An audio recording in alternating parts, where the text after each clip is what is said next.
From Wish TV and the All Indiana Podcast Network, this is the News 8 Daily 8 Podcast with Wish TV's Kylie Conway. A Wish TV News 8 update. Hi, this is Kylie Conway, and this is your News 8 Daily 8 for Monday, July 4th. Heat and humidity will build. Maybe bring an isolated shower or storm chance in the afternoon into early portions of the night. Most of us will stay dry in central Indiana, high temps in the low 90s. Fires scorched two homes in Carmel. One was on the far north side of the city near 141st and Ditch. The fire department says that the other was at southern end of Carmel on Cornell Avenue near 106th and College. Both fires broke out between 11 and midnight. A man was shot on the city's northeast side. Officers responded to David Street just before 11 last night. That's near 42nd and Shadeland. They found him shot. He was taken to Eskenazi Hospital and is said to be stable.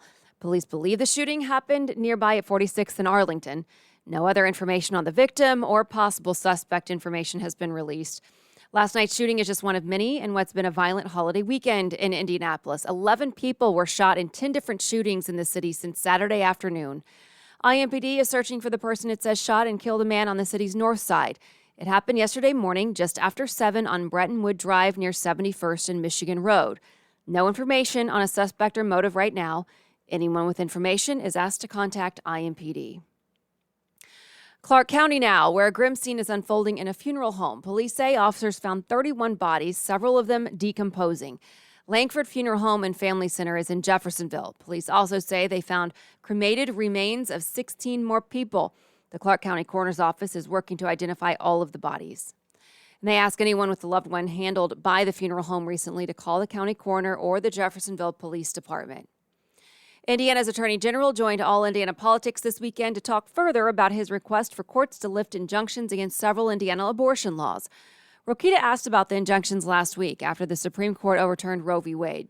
Rokita previously stated he would support a no-exceptions ban on abortion, meaning no one would be able to receive the service, including in situations of rape or incest.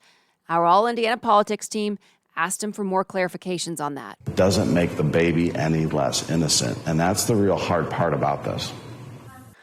We also asked him about cases where the mother's life is at risk. Despite his previous comments, he said he would be willing to support that exception if lawmakers go that route. But again, we have to really try to help both patients at that time. We have to always remember there's two patients. But again, if lawmakers have that exception, would I be supportive of them? Of course I would. Rokita also emphasized that there's no constitutional right to an abortion. And abortion clinics in states still allowing the procedure are bracing for an increase in patients. The CEO of Planned Parenthood's North Central States chapter talked about the surge. 10 to 25% more people coming seeking abortion. Can you guys handle the increase? I don't know if we're going to be able to handle the increase. There is already a healthcare worker shortage, and we've been struggling with that since the beginning of the pandemic. That hasn't gone away. Planned Parenthood says more people than ever called centers last Monday, the first business day after the Supreme Court's decision. And Vice President Kamala Harris spoke over the weekend about the Supreme Court's decision. She was at the Essence Festival in New Orleans. She says the issue goes beyond abortion rights and says it amounts to the government claiming ownership over people's bodies. What essentially has happened is the statement has been made that the government has a right to come in your home and tell you as a woman and as a family what you should do with your body. We also know that we've had a history in this country of government trying to claim ownership over human bodies. Exactly. Yes, that is right. And we had supposedly evolved from that time and that way of thinking. So this is very problematic on so many levels. Harris also said the decision will largely impact low-income women and families. And the House Select Committee investigating the January 6th Capitol riot could recommend criminal charges against former President Donald Trump.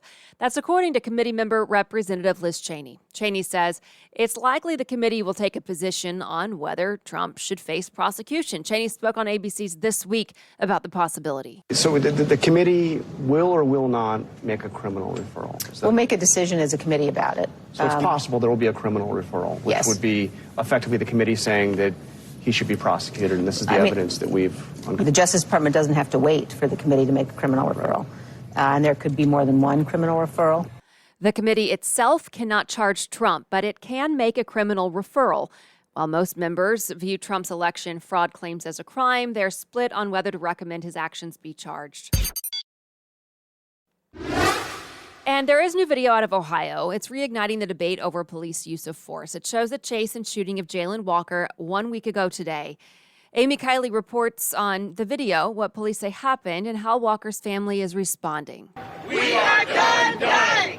Advocates say they hope the police killing of Jayland Walker prompts nationwide debate over police use of force. Police say these traffic cameras show Walker fleeing a traffic stop and a muzzle flash coming from his vehicle. 21 shots fired. They say they found a shell casing at that spot along the road. You hear the gunshot, and then that changes the whole nature of the traffic stop.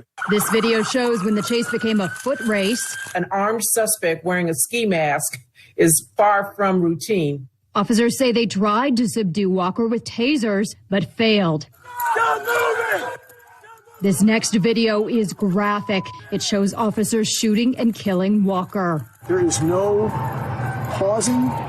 There is literally nothing in his hands.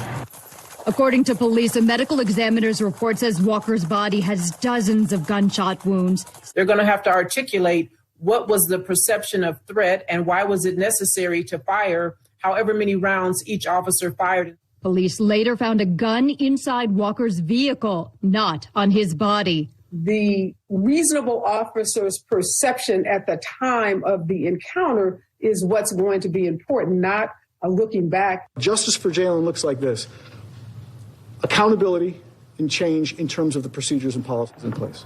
I'm Amy Kiley reporting. And a man is in custody for a mass shooting in Denmark. The gunfire killed 3 people and wounded several more. It happened in Copenhagen Sunday evening. Police say the shooter killed a man in his 40s and 2 younger people. So far, no specifics on their ages. The country's leaders say it's the first mass shooting in Denmark since 2015. Officials say at least 6 people are dead and 15 more injured after shelling in eastern Ukraine. The city's mayor says it's experiencing its heaviest shelling in recent days. Another city nearby was also hit with 3 missile strikes yesterday morning, but officials are not reporting any deaths. According to the Regional Military Administration, a residential complex and part of a road were damaged.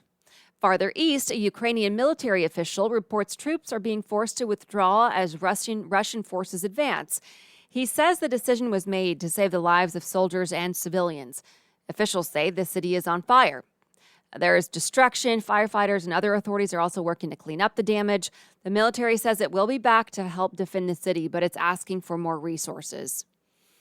Independence Day has trash pickup in Indianapolis on a slide schedule. The Department of Public Works says you should put yours out a day later than normal. So if this is your typical trash day, get it to the curb tomorrow instead, and so on. As far as the downtown fireworks, about 3,500 fireworks synced to music will be on display tonight. The launch site is next to the Regents Tower at 500 North Meridian Street in downtown Indy.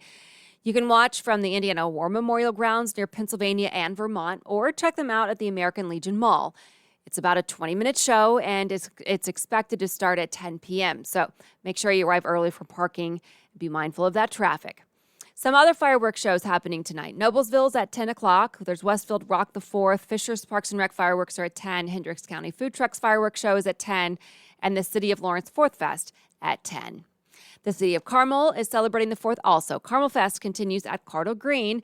It starts with a parade at 10:30 this morning. There are several concerts and performances all throughout the day. The festival ends with fireworks at 9:45 tonight. And the Indianapolis Animal Care Services is reminding everyone to take care of pets during the fireworks. The agency sharing tips through social media. Keep your pet safe and secure inside, shut doors and windows, and leave music on or the TV on to drown out the sound of explosions. Make sure your pet is microchipped and wearing a collar with tags, and to make sure it's easier to get them back home if they get so startled they run off. Conner Prairie will cap off its Star Spangled Symphony celebration. The Indianapolis Symphony Orchestra will salute all branches of the U.S. Armed Forces and include various popular patriotic songs. It all builds to what Conner Prairie says will be a spectacular fireworks show. The final of the 4 performances will start tonight at 8. The Pacers officially signed its top pick for this year's draft. Benedict Mathurin signed his rookie contract yesterday. Per team policy, terms of the deal have not been announced. The team selected him 6th overall in last month's draft, the highest pick for the team since 1988. And one player who won't be back with the team next season is Malcolm Brogdon. The team traded Brogdon Friday to Boston. In return, the Pacers received 5 players and a 2023 first-round pick. This has been your News 8 Daily 8 for Wish TV. I'm Kylie Conway. Online at wishtv.com and follow us on Facebook when you search Wish TV. This is the News 8 Daily 8 podcast with Wish TV's Kylie Conway. A Wish TV News 8 update on demand for even more on demand and on the go. Connect with Wish TV on Facebook at wishtv.com and on the free Wish TV mobile app. Thank you for listening, and be sure to like, subscribe, and follow this podcast for updates every weekday morning on the All Indiana Podcast Network and wherever you get your podcast.